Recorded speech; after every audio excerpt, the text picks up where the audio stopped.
ரீசெண்டாக வந்து பார்த்தீங்கன்னா கலைஞர் டிவியில் ஒரு பிக் அனௌன்ஸ்மெண்ட் அப்படின்னு சொல்லிட்டு கொடுத்துருந்தாங்க. கொடுத்துருந்த உடனே எல்லாருமே வந்து பார்த்தீங்கன்னா நிறைய லெவலில் திங்க் பண்ணாங்க. நிறைய பேர் வந்து பார்த்தீங்கன்னா அவங்க ஆக்சுவலாக வந்து என்ன பண்ண போகிறேன்னு சொல்லியிருந்தாங்களோ அதையே ப்ரெடிக்ட் பண்ணியிருந்தாங்க.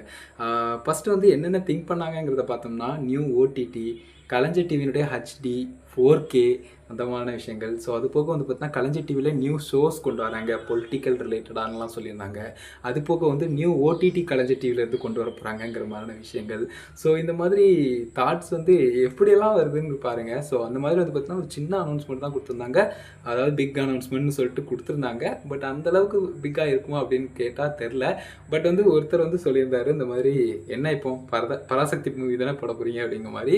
அவ்வளோ ஆப்டாக இருந்துச்சு. கரெக்டாக வந்து பார்த்தீங்கன்னா பராசக்தி மூவி தான் வர்ற தமிழ் புத்தாண்டுக்கு வந்து போடுறாங்க 1:30 மணிக்கு. ஸோ நீங்கள் எவ்வளோ பேர் இதை பார்த்துட்டு எக்ஸைட்டடாக இருந்தீங்க, என்ன எதுன்னு நினச்சிக்கிட்டு இருந்தீங்க அப்படிங்கிறத சொல்லுங்கள். ரீசெண்டாக இதுதான் விஷயம். கலைஞர் டிவி தரப்பில் ஒரு பிக் அனௌன்ஸ்மெண்ட் அப்படிங்கிற மாதிரி மென்ஷன் பண்ணியிருந்தாங்க. பராசக்தி மூவி தான் வந்து பார்த்தீங்கன்னா அதுக்கப்புறம் பின் பண்ணியிருந்தாங்க அதே பேஜில் வந்து. ஸோ பராசக்தி மூவி வந்து தமிழ் புத்தாண்டு அன்னைக்கு 1:30 வந்து பார்த்தீங்கன்னா போடுறாங்க. ஸோ மறக்காமல் வாட்ச் பண்ணி பாருங்கள். ஸோ இதுதான் பிக் அனௌன்ஸ்மெண்ட். தட்ஸ் இட் மக்களே.